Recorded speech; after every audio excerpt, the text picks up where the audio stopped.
But today I wanted to talk about confluence of three different things and how they sort of all relate to each other. One is baOmer, because that's what today is. Two is the rebellion of Bar Kochva, a rebel against the Roman Empire, against Hadrian Empire, the emperor, and also Rabbi Akiva, who supported that effort. And what's the relationship between those three things? Let's take a look. So in order to appreciate this, I prepared a slideshow. So I'm going to share the show with you, and we'll get started with that. Where did it go? There it is. Okay. Oops. No, wait. 1 second. Hang on 1 second. There we go. So it's going to take a second.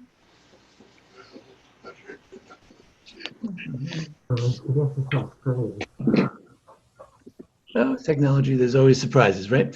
In any event, can you see what do you see, a gray screen right now? Yes. Yeah, hang on 1 second. Yeah, we see it. I always find, you think Zoom would be better by now, but I find it when I run Zoom, everything else on the computer slows down. All right, I'll tell you what I'll do. I will You have to turn off the for a sound. second, and we'll try it one more time. Somebody, Debbie Weinstein's coming in. Give me 1 second.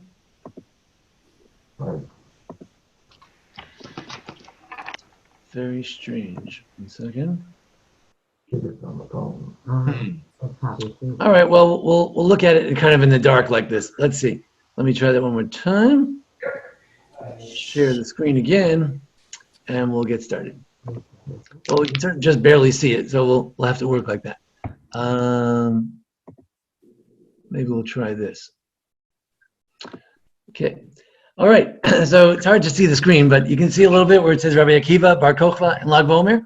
Yes. Can everyone see that? Great. Okay, good.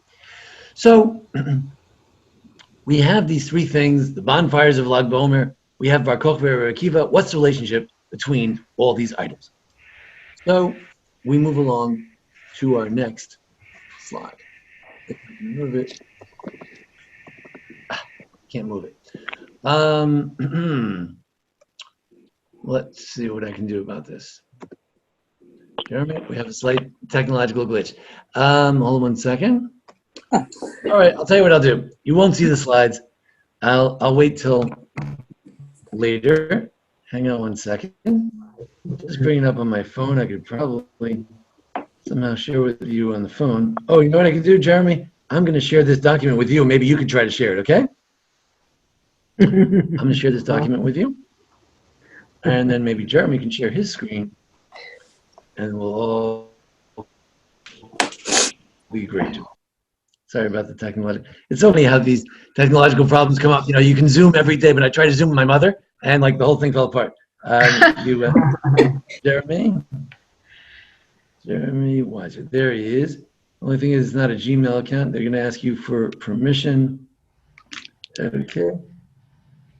I'll share it with you, Jeremy. In the meantime, I'll just talk. So it says here, Jeremy can now edit. I just shared it with you, Jeremy. Your email or what? And then we'll get started. Yeah, I'll let you know as soon as I have it ready. Okay, great.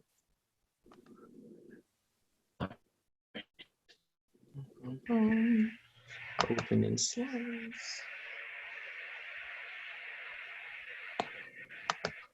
So just to begin, we have that his students are the main students who Torah comes from. All the rabbis in the Mishnah, Rabbi Yehuda, Rabbi Meir, Rabbi Shimon, they're all students of his. And he supported Bar Kochva, as we'll see in a moment. We also have a tradition that his students died during this time of year. They stopped dying on baOmer. And the question is, did they die from the rebellion? Were his students also followers of Bar Kochva and therefore they died in the rebellion? Or is there two different things?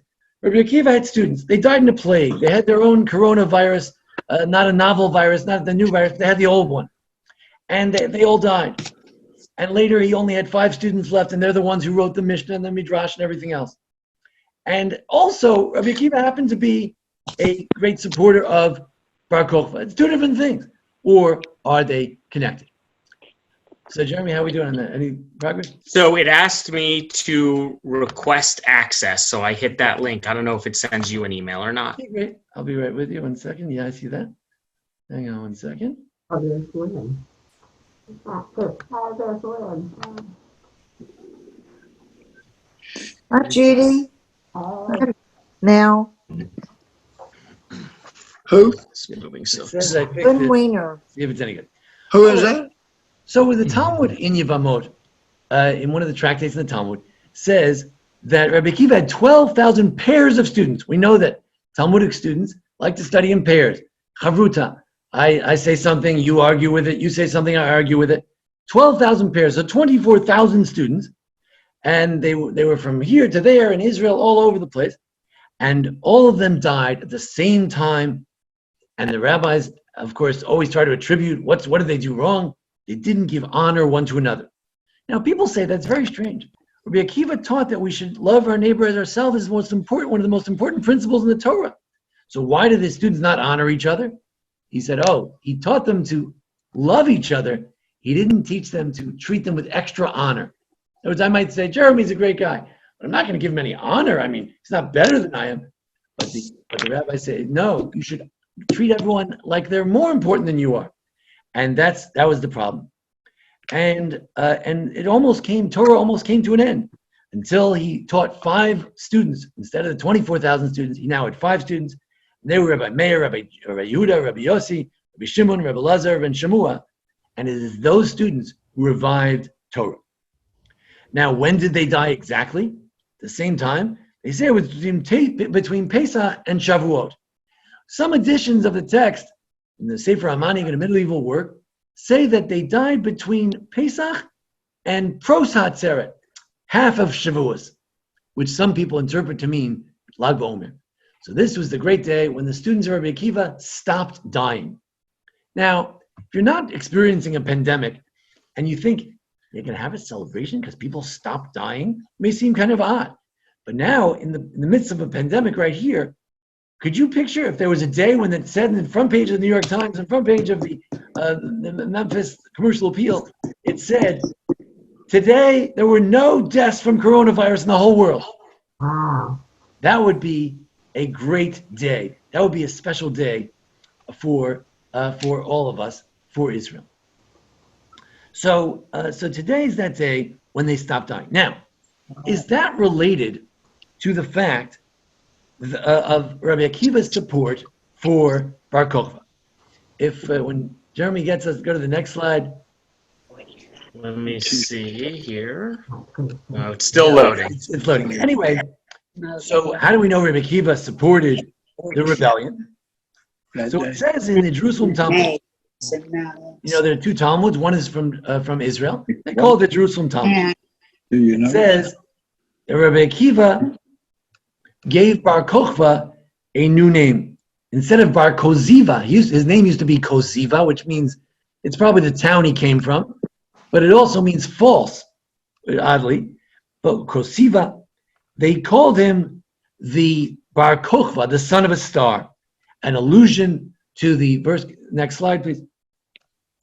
An allusion to the verse that says that Dorach Kochav Miyakov, that a star will come forth from, next slide, a star will come forth from Jacob. There's a prophecy from Bilam in the book of Bamidbar, Numbers, that a star will come forth from Jacob. And Rabbi Akiva said, Bar Koziva is really Bar Kochva, and he's the one who's a star, he's the Messiah, and he's going to save us. According to the Talmud, Rabbi Akiva said, this is the King Messiah. And Yochanan ben Torta said, Akiva, grass will go from your cheeks, and the son of David will not have come. You'll be dead, and Mashiach is not coming. This fellow is not what we've all looked forward to. Next slide. So there is a debate. Did Rabbi Akiva, we know Rabbi Akiva's students died. There was some kind of a plague or some sort of a death. It happened very briefly, very suddenly. We know that Rabbi Akiva supported Bar Kochva. If you support Bar Kochva and you tell your students, well, young people like to fight, they probably got involved, and they were probably condemned, and maybe they died. So the great historian Shmuel Safrai, he says, yes, it's the same event. Rabbi Akiva's students died from the rebellion. The rabbis weren't so politically interested. It was many centuries later. They didn't really care. They said they died from a plague. But really, it's hiding the fact that they died from being military students of his students, supporters of Bar Kochva rebellion. They were all put to death. Rabbi Isaac Herzog, who was not only the chief rabbi of Israel, but was a PhD and a great scholar, says, no, it's two different episodes. It's the wrong, the dating is all off. The plague was earlier, the Bar Kochva rebellion was later. So we have a debate. We don't know for sure if today is connected with the stoppage of the death from the Bar Kochva rebellion or not. Next slide.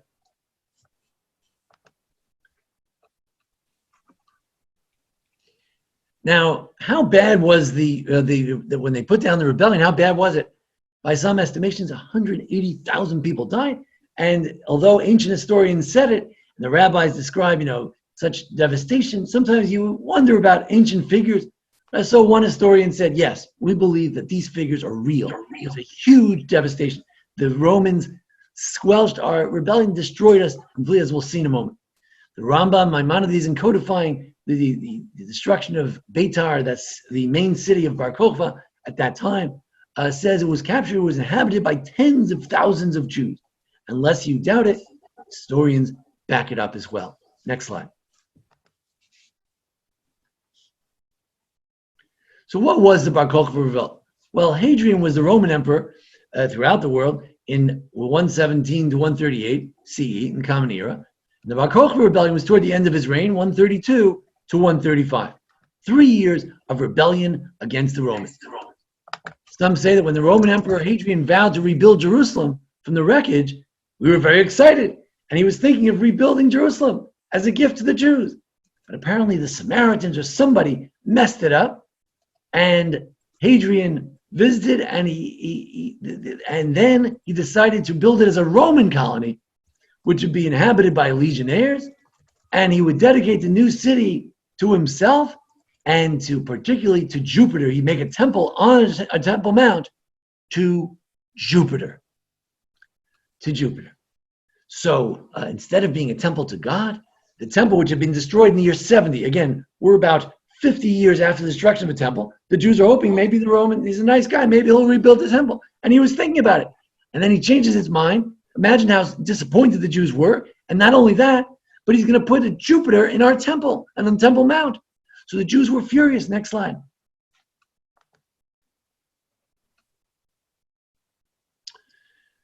So, the Bar Kochva rebellion took 3 years. It enraged Hadrian, and he became determined to erase Judaism. He started decreeing that you couldn't have circumcision, and the Jews were expelled from Jerusalem. And he called the whole area Syria Palestina. That's where the terrible name Palestine, which Jews live with, Jews and Arabs, we all lived in Palestine until the Jews renamed it Israel. But it was an insult to the Jewish people. They're going to call it Palestine. Why Palestine? Because it reminds us of our Philistine enemies, who are enemies. It's the worst name you could have for a Jewish country. And there's a debate as to whether the anti-Jewish decrees were before the Bar Kochva rebellion, which spurred the Bar Kochva rebellion, or that once he started rebelling, then he became so anti-Jewish. Next slide.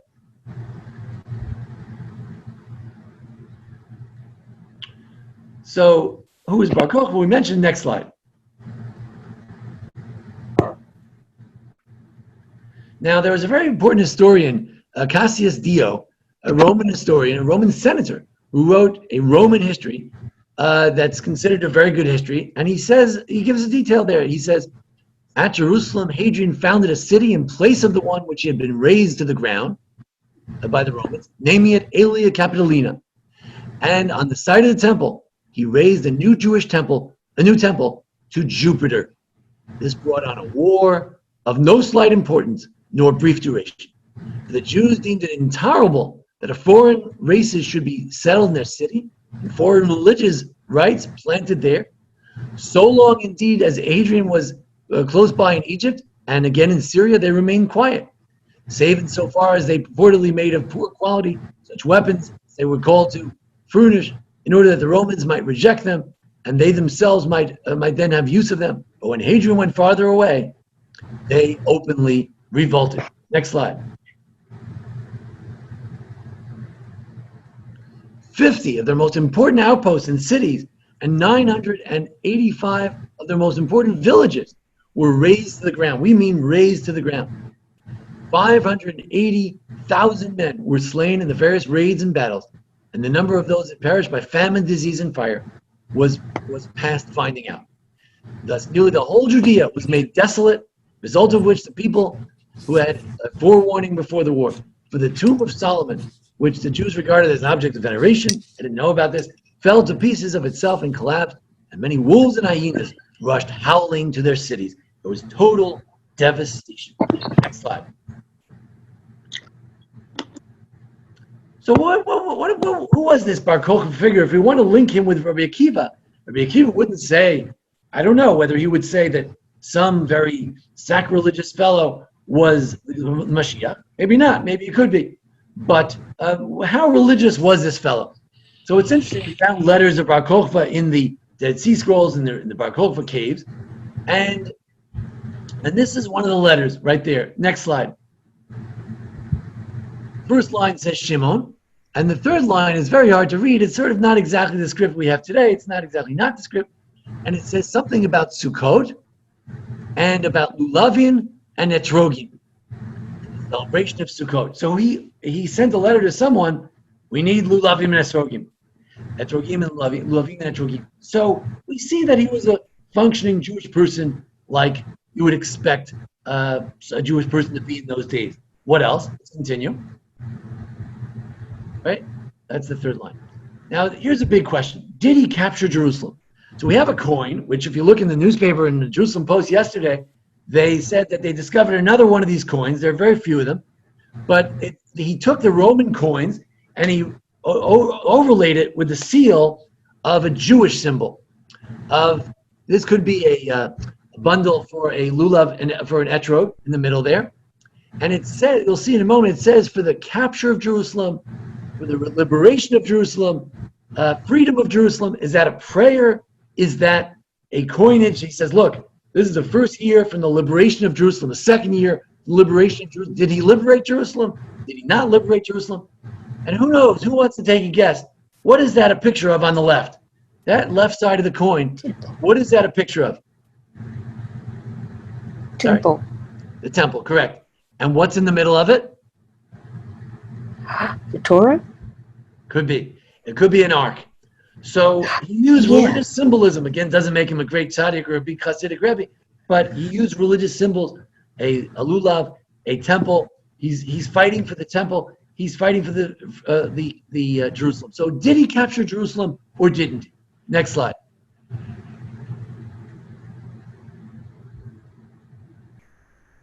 Next slide.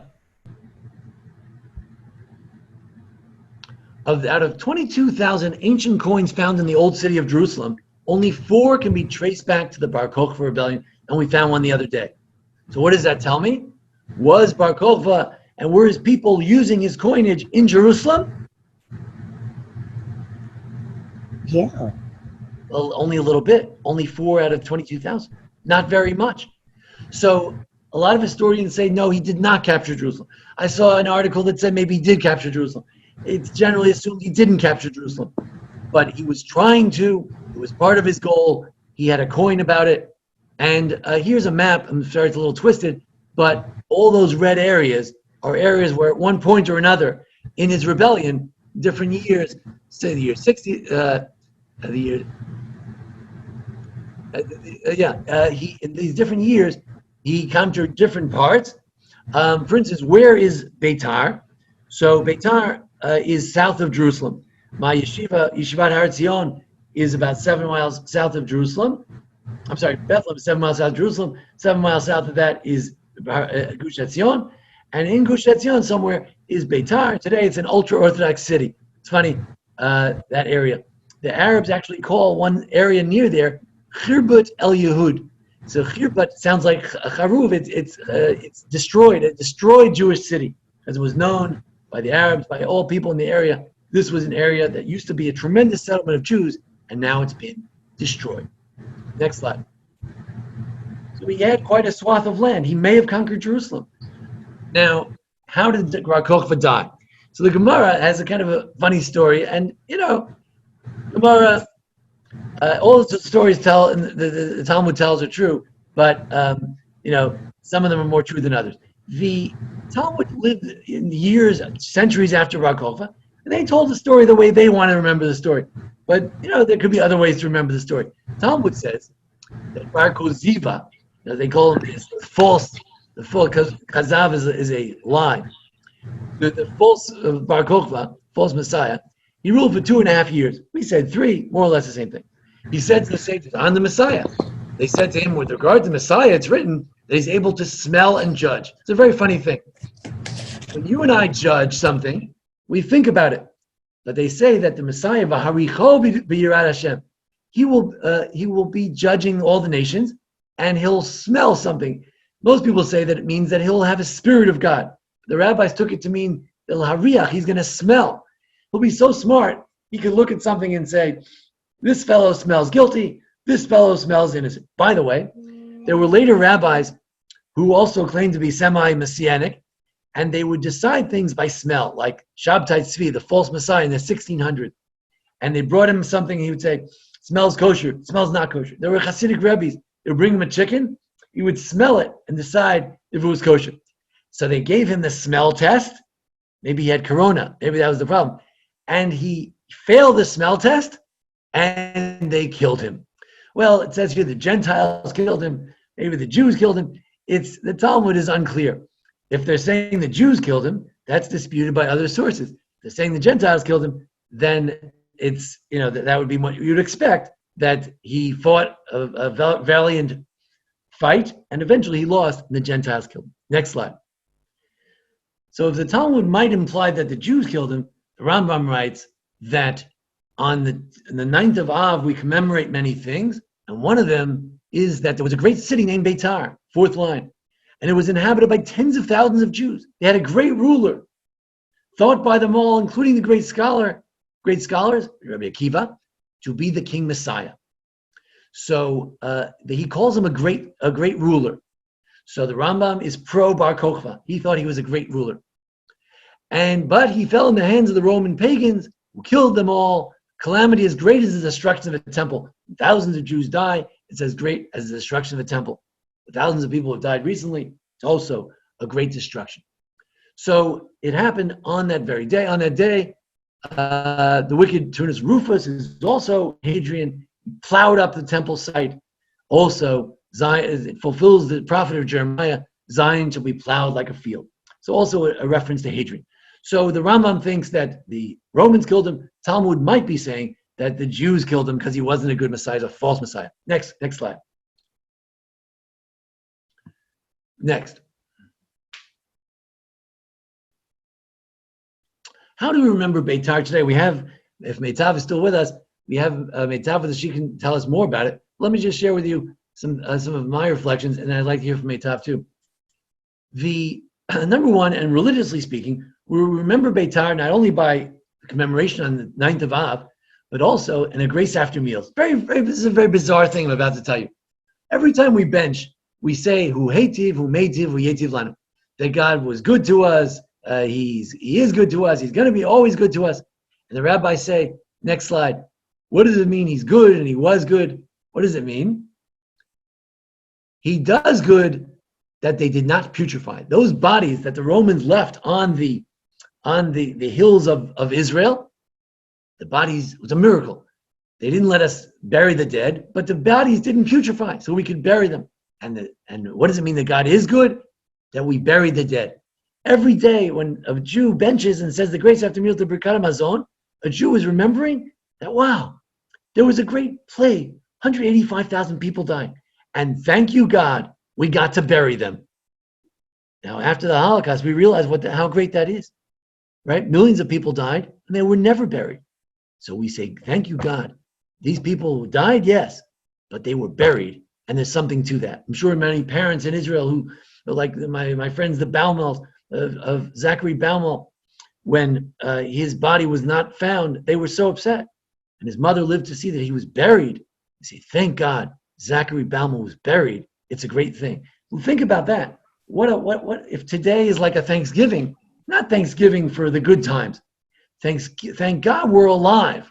Thank God you and I did not die from Corona. Thank God that Memphis is not New York City. Thank God for the small things. That's what Lag BaOmer teaches us. Thank God people stop dying. That's the kind of Thanksgiving today is. It's a very special kind of thing, and we say it every day in the bench. What about in modern Israel? Let's go to the next slide. So there are many books in Israel. Yigal Yadin, the great archaeologist in the early Israel, the 60s, he was very interested. And you can find, so many of you who've seen the table, the coffee table books of Bar Kochva rebellion, Yigal Yadin, famous archaeologist. Israelis were very interested, Zionists were very interested in Bar Kochva as a figure, the last great fighter of Israel. Next slide. If those of you who are philatelists know that there's something known as Doar Ivri. Let's go to the next slide for a second. There were stamps that Jews made in the 47 before Israel became a state. They made these different stamps, very primitive, and they're very valuable today. Doar Ivri, and it shows a matbea mitkufat HaMered HaSheni, that it shows a coin from the Bar Kochva rebellion. It doesn't show the one we showed before. And this coin says, for the first year for the redemption of Israel. And we identify with it. We, in 1948 or 1947, identify with Bar Kochva fighting in 132. Go back to the previous one. Later, Israel was founded, and there it is. It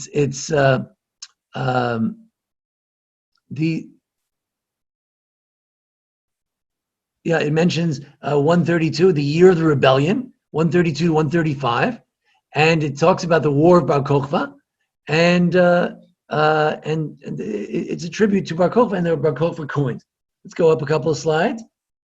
Later on, you may remember this stamp was very famous. They had Giborei Israel, the heroes of Israel. So I don't know, they probably had Samson and biblical heroes and other people, and they had Bar Kochva, who was known as a lion. There are stories. There's an Israeli song that children sing that he was thrown into the gladiators and he destroyed the lion. I don't know whether that's true or not, but there is a song like that. So they made a stamp to him. For Israelis, Bar Kochva was resuscitated as one of the great heroes of all history, someone that Israeli fighters could relate to, an ancient Jew who was a fighter and not just a scholar. Continue. There are children's videos about Bar Kochva. Next, there are also children's books. Maybe some of you have seen that book. It's an old book from years ago. Many shuls have it on their shelves. It's an old book about Bar Kochva, telling the children the story of Bar Kochva. We're so proud of the great Bar Kochva. Next slide. Probably there is a Bar Kochva forest. Next slide. Maybe Meitav can tell us, but I assume in every city in Israel there's a Bar Kochva street because he's one of our great heroes. So there's a Bar Kochva street. Now, let's recognize that this wasn't always this way. If you would ask Rashi I don't know about the Rambam might say Bar Kochva was a great hero. If you ask Rashi or Tosfot or the Rush or the Ramban or if you ask a lot of scholars over the centuries, who are your great heroes? They could list thousands of people before they would get to Bar Kochva. They wouldn't think about Bar Kochva. But as we reestablished Israel, we start to think, hey, Bar Kochva, he was the last one who was like us. And next, you have different streets, but here's another Bar Kochva street. And then look at this, the next slide. If you want to get on Bar Kochva street in Herzliya, if you want to get a home, well, you can get, if you want 2 rooms, you can get a room for approximately 1,600,000 shekels, be about 400,000. Or for 3 rooms, if you have 5 rooms, you could, for 3 million shekel, you could get a nice apartment. So If anybody's interested, you speak to Jeremy later. I'm sure he could take a nice commission. But in any event, we go to the next slide. They actually made a commemorative coin. They took the old ancient coin. They made an actual gold coin you can buy for $1,000, $1,200. This beautiful coin, Matbea Bar Kochva Yushalayim, from I think it's talking. It gives the Hebrew year for that year, 132 in Hebrew, and so there's a beautiful. So Israelis take Bar Kochva very, very seriously. And in that sense, if you connect Rabbi Akiva with Bar Kochva, and you say that today is the day the students of Bar Kochva stop dying, then today is the day where we celebrate that the people who died from the Bar Kochva rebellion stopped dying. In that sense, baOmer would be sort of a Bar Kochva kind of a holiday. Next slide. But I promised to talk about Rabbi Akiva, and why do you think Rabbi Akiva was attracted to Bar Kochva? What is it about him? In some ways, those of you familiar with Rabbi Kook, Rav Avram Yitzchak Cohen Kook, it's a similar character. Someone who's filled with love of Jews, love of Israel, love of the land of Israel. And let's think about Rabbi Akiva. I want to point to three things about him. His marriage. He married this woman who was so rich, but her father disowned her when she married him because he was so ignorant. So he loved her, and they slept in the barn, and he plucked the hair out of her head, and he said, when we get rich, I'm going to make you a beautiful tiara, a beautiful crown of gold. And when the father-in-law saw that he was a great scholar, he re-inherited him, and he repatriated him, and he became very wealthy, and he gave his wife a beautiful golden crown. He said that everything he had was because of his wife, Rachel. When he died, he said, I'm so happy that the Romans are combing my skin off my head, because I get to fulfill the love of God. I always wanted to love God with all of my life, and now I get to do it. He was so glad to fulfill the mitzvah of loving God with his life. And what did he say? He said, love of your fellow man. This is a great principle in the Torah. He didn't say it was the greatest. It was a great principle in the Torah. It's one of the great principles in the Torah to love your neighbor as yourself. So what do these three things tell us? He had a loving relationship with his wife. He died with the love of God on his lips. He said that the loving your fellow man is your greatest thing. So when he saw that someone could save the Jewish people and take us out of our misery, and we could have dignity again, what do you think he would do other than to support Bar Kochva? No one else got it. The other friends and colleagues, they were against him. But he had so much love and so much hope. Next slide. He also was a man of great hope. One time they were walking in Jerusalem, and when they saw the Mount Scopus, where you can see the Temple Mount, they all started to rip their garments. And he said, what are you ripping your garments? I'm so excited. I'm so happy. He was laughing. Where they saw destruction, he was hoping for rebuilding and redemption. Final slide. Even after the temple was destroyed, he said, don't give up hope. You guys are like the mikveh of Israel. Mikveh means hope, like tikva, hatikva, and it means mikveh. And God is the hope of Israel. He said, don't give up hope. There's always hope. So he had so much hope. It was natural. He was attracted to Bar Kochva as the one who brought hope to the Jewish people. So, Jeremy, you can take the slide. You can stop sharing. And I'll just share some final thoughts. So, I'd like to hear your thoughts. Do you think Bar Kochva captured Jerusalem? Do you think that the students of Rabbi Akiva died from some mysterious plague, maybe diphtheria or something? Or do you think cholera? Or was it they're really the students of Bar Kochva? I'd like to hear your thoughts about this loving man and his love. And if there's a connection between those who love people and those who love Israel. Those who are more tolerant perhaps of a strange military leader who he did strange things. They say the students of Rabbi Akiva, of Bar Kochva, they would do very strange feats. They would cut off their finger as an initiation rite. They were kind of a strange bunch, but it took the love of Rabbi Akiva to say, no, this strange man, he could save Israel. As Rav Kook in our modern times said, this Ben Gurion and Herzl and these characters who are a little different for a yeshiva bacher, for a rosh yeshiva, for a religious rabbi to think about who these people are. but with a love in his heart, he said, no, these are the redeemers of Israel. These are the people who are going to save the Jewish people, and I love them with all my heart. So with that, I open it to the crowd. Questions, comments, thoughts, suggestions. Meitav, want to share anything about Israel? We'll welcome anybody's comments and thoughts about how this image of Bar Kochva changed over the years, things you hear about Bar Kochva. I open the floor. Just remember to unmute yourself. Or if you can't, let me know, raise your hands, do whatever you got to do. I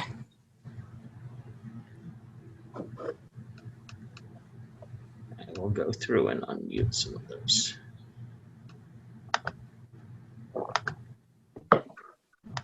Meitav, tell us how you grew up with the image of Bar Kochva. Was Bar Kochva a common word on your lips as an Israeli? What city did you live in?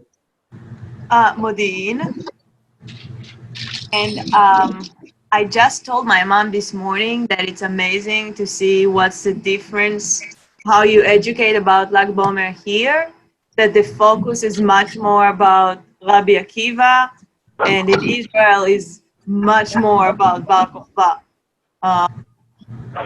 And I feel like it connects like the Zionist kind of like ethos, like the pioneers in Israel always tried to create this ethos of like the Israeli that fight for the land, and I feel like maybe just the image of Bar Kochva, like the combat, kind of fit more this new Israeli they tried to create, like the character, and maybe that's why the focus is more on Bar Kochva. But all the things you showed, I 100% agree that like his image in Israel is really like strong when you talk about like baOmer compared to the rest of the stories. In the army, is there anything about Bar Kochva in the army initiation, or are there divisions that are called Bar Kochva, or anything like that? Is there any, they use his name?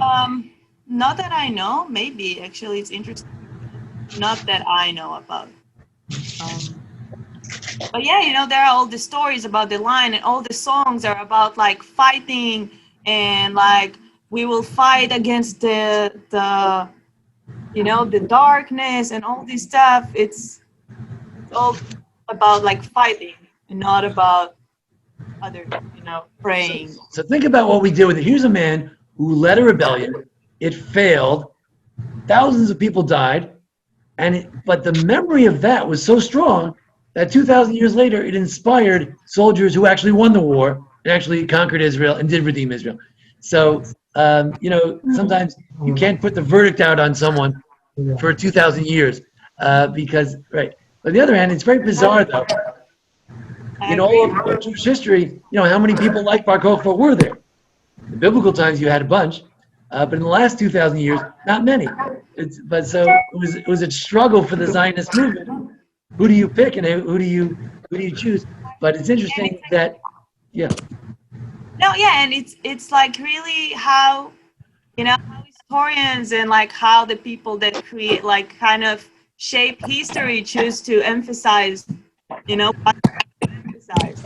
Like they will not teach us as kids that eventually he failed. They will talk about how, like, what a hero he was and like how he did whatever he can to save the people. Like, I don't remember ever to learn that eventually he failed. You know, that's like a small detail no one talks about.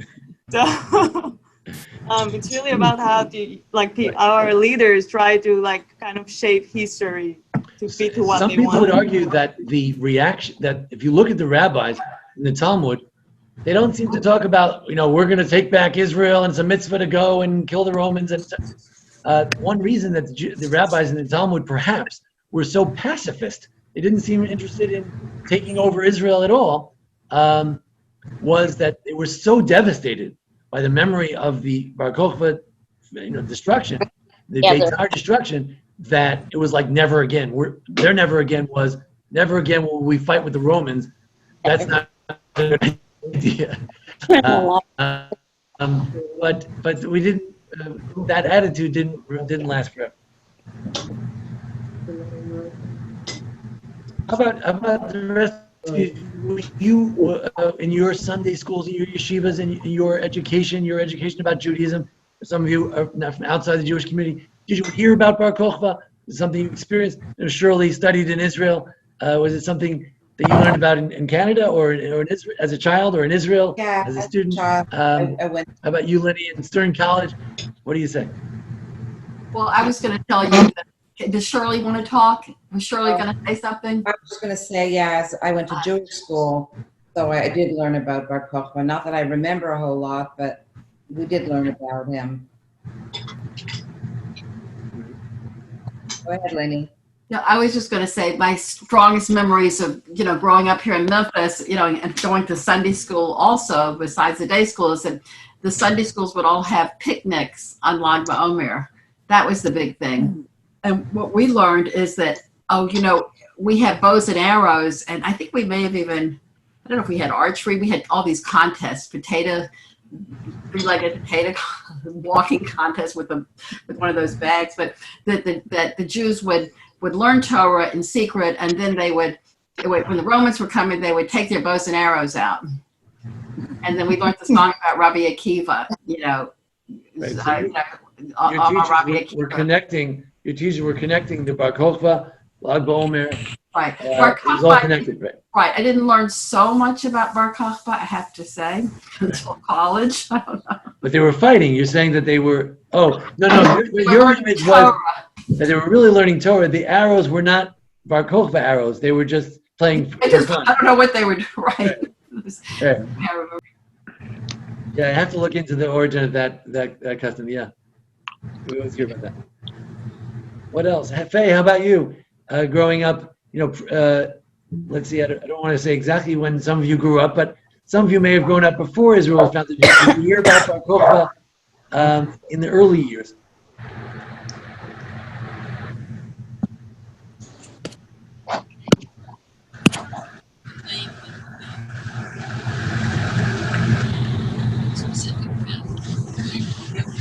Faye, it's hard to hear you. Could you talk more right into the computer or something? It was not have a very strong education. We had taught Torah, and it was mostly for the boys to see how fast they could read for their bar mitzvah, but there was not that much Jewish education before the Hebrew Academy. How about you, Joe and Judy? What was your? Do you have early memories of being educated about Bar Kochva? Yes, when I was in Sunday school, for some reason, I got a book, and it was full of Jewish, tales, stories, whatever, and it was in there. It was all about him. Yeah, I read about him. How about Jennifer? You're sort of in the middle of some of the folks who just spoke. Is Bar Kochva in your consciousness or? Not really. This is all new today. Interesting. Right. Meitav, is that accurate that pretty much every city in Israel has a Bar Kochva something or other, like a street or a neighborhood or a park or something? No? Yeah. Yeah? And also, it's interesting to hear that like a lot of people either didn't hear about Bar Kochva at all in school or just a bit. And it's funny because even when last year in Lag baOmer, when I had my class with the ECC, so I'm doing it like very basic. So I was like, obviously I will go and tell about Bar Kochva and the story with the lion. And I remember Miss Sarah was like, what? I never heard of that in my life. And for me, it was like obvious that that's what I'm going to tell. So Yeah, I know one source I saw said that the lion story is simply an Israeli song, but I didn't research it fully, but I don't know. I don't know, and I really have to search that because I don't know where it comes from. It's a big story. Yeah, but the image of someone who could jump while standing on a horse and things like that, got the exact image. The Talmud actually discusses some of the tricks that he did. I didn't have a chance to bring them, but he was quite a hero. We have to realize this was a second rebellion. They refer to it as one of the stamps said the second rebellion. We rebelled the first time, and it resulted in the destruction of the temple. We could have sort of said, okay, the Romans will be in charge. We'll have our temple, and the Romans will be in charge. But we said, no, we're going to fight against them. And the temple was destroyed year 70. This is 50 years later, not that much, right? It's less than, like, Israel was founded 70 years ago. 50 years later, they're trying to rebel again, and then they're totally quashed. And don't forget, this is the remnant. A lot of people had already been exiled in the year 70, so who's left? So whatever's left, they're being destroyed again. So it's very devastating, and it represented a turn in the Roman Empire. Shortly after that, the Roman Empire turns Christian. So, it's all downhill there from there as far as the Jews go in Israel. I mean that in the sense that when the Roman Empire became Christian, it was somewhat oppressive for Jews in Israel because of the Constantine and all that. Any other comments? Oh, How about some Rabbi, of the non-Jewish participants here? Anybody? Did anyone ever hear of Bar Kochva before? Rabbi, I was just going to make the comment that, like Lenny, I remember hearing a little bit about him. I remember the picnics on baOmer. But in the 70s, I read a book, Son of a Star, which is a novelization, similar to what Leon Uris wrote, Exodus, which is about Rabbi Akiva and Bar Kochva. And so I got a little knowledge, but it reminds me of something in the United States. Every southern state has a Fayette County or Fayetteville or Fayette Street. Yeah, That's all from Jean Lafitte, who was a pirate. He was a very reprehensible person, but he met, I believe it was Andrew Jackson. They became friends. He brought a few shiploads of soldiers that helped the United States, and that was all he brought. But because of that, as I said, every single, I think, southern state has either a Fayette County, Fayette City. History repeats itself. So when you were showing the pictures of the Bar Kochva Street all throughout Israel, it reminded me of the same type thing. So whether the legend, pirate, it's interesting. I think from a Roman perspective, he was definitely a pirate. well, For us, he was a freedom from fighter. some of the other books I read, Bar Kochva before Rabbi Akiva met him may not have been, a sterling character, but he changed and did what he did. And as so often in history, the legend probably is much larger than what the man was, but it is very interesting. This question of whether it's Rabbi Akiva students who died, that's really a minor question. The real question is, okay, Rabbi Akiva supported the rebellion, but did he have a lot of students, like, big Talmudic scholars and all, who also joined him in that support? Or he was sort of a voice in the dark, where, he was this optimistic figure who thought everything was going to be great, and everybody else was like, who are you kidding? So it's an interesting question of how many of Bar Kochva's students had any connection with this whole world of learning and yeshivas and all that, whether it was the two different worlds. And Rabbi Akiva happened to be the link between them or not. But, so this idea that it was his students means that there were all these, that the students of Bar Kochva were all these yeshiva students, So was it more like today where there's the yeshiva students and then there's the fighters, and the twain don't always meet? But if it is a true image, then it's a good model for the modern Hesder yeshivas, where you fight in the army and also be in yeshiva at the same time. So these questions can sort of not only be historical questions, but they can guide us today as to how to live our lives. Who we consider our heroes is very much connected to who we are.